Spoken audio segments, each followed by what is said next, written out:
In a secret island where magic is real and there are treasures of power, but it is hunted by zombies.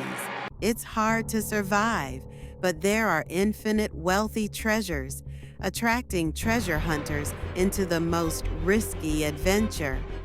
How will they escape? Or will Wonditan claim them one by one? Watch till the end. Wonditan, Episode 5. Subscription is free. Please subscribe to our channel to get the complete series.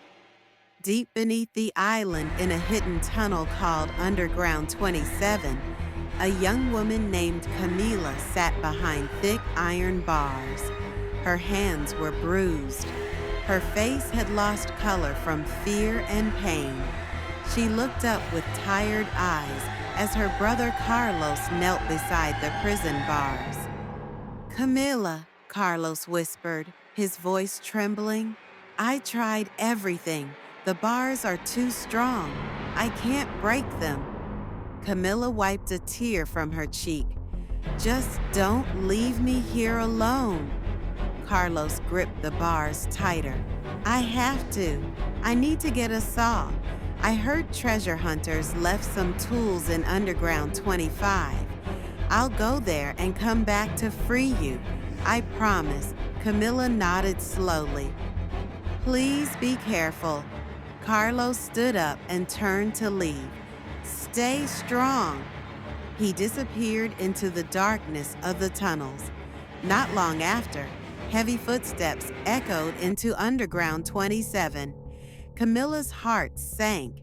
It was Mateo, a cruel and furious man with wild eyes and a long cane. He walked straight to Camila's prison. "You thought your brother would save you?" Mateo sneered. "No one escapes me." He raised his long cane and struck the prison bars, the sound echoing sharply. Then he pushed a table close, grabbing different tools, chains, hot metal rods, and sharp sticks.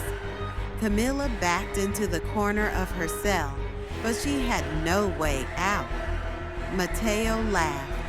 "This is your punishment." He started hitting her again and again with the cane. One of the long metal rods slipped from his hand and fell into the prison.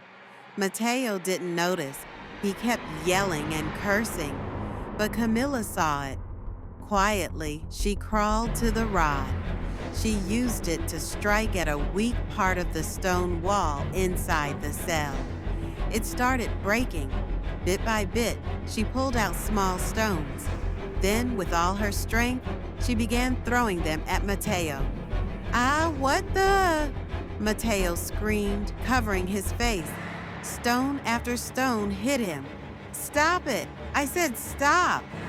Camila didn't stop. Angry and bleeding, Mateo ran out of the underground. "You'll regret this. I'm going to get the key." Far away in Underground 25, Carlos found an old, rusted saw under a pile of bones and broken tools. "Yes," he whispered. Suddenly, he heard a strange sound. Groan, shuffle, sniff. A zombie crawled out from the corner of the room, its eyes glowing, mouth open with blood. Carlos stepped back. "No, no." The zombie jumped at him, but Carlos raised the saw and swung hard. Slice! The zombie's head rolled across the floor. He stood frozen. His hand shook. But then more groans echoed in the tunnel. More of them. Carlos quickly hid behind a wall of old barrels. A group of zombies passed by, sniffing the air, searching for him. They didn't see him. They kept walking. Meanwhile, Mateo reached a hidden cave filled with black vines and bones. He reached into a stone box and pulled out a small silver key. "I still have time," he muttered. "Camila won't escape me." But as he turned around, snarl, 3 zombies jumped at him. Mateo swung his cane, fought with rage, and barely escaped. His clothes were torn, his leg bleeding, but he held the prison key tightly. "I'll kill her before they kill me." Carlos made it to Underground 24, breathing hard, holding the saw close. But more zombies blocked his path to Underground 27.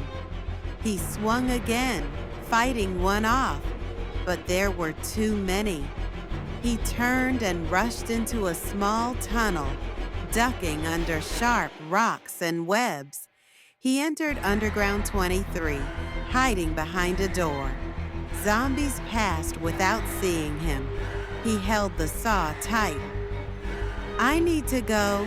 I need to save Camila," he whispered, but there was no way for him to leave.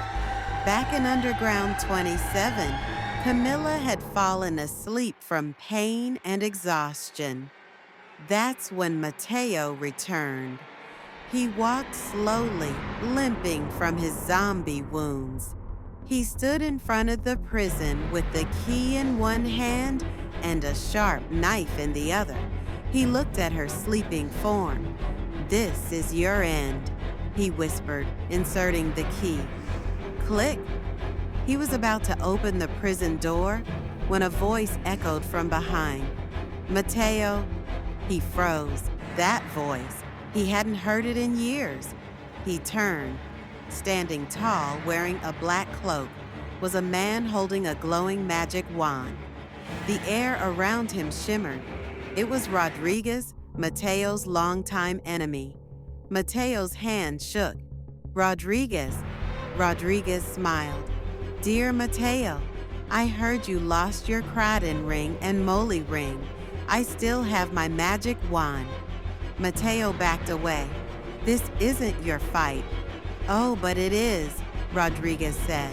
"You've tortured enough people, and now I will deliver you to the zombies. You should be one of them by now."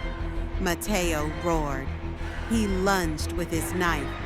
Rodriguez lifted the wand and shouted, "Vetura Kralu!" A blast of blue light hit Mateo, throwing him across the underground. He slammed into the wall, falling weak and broken.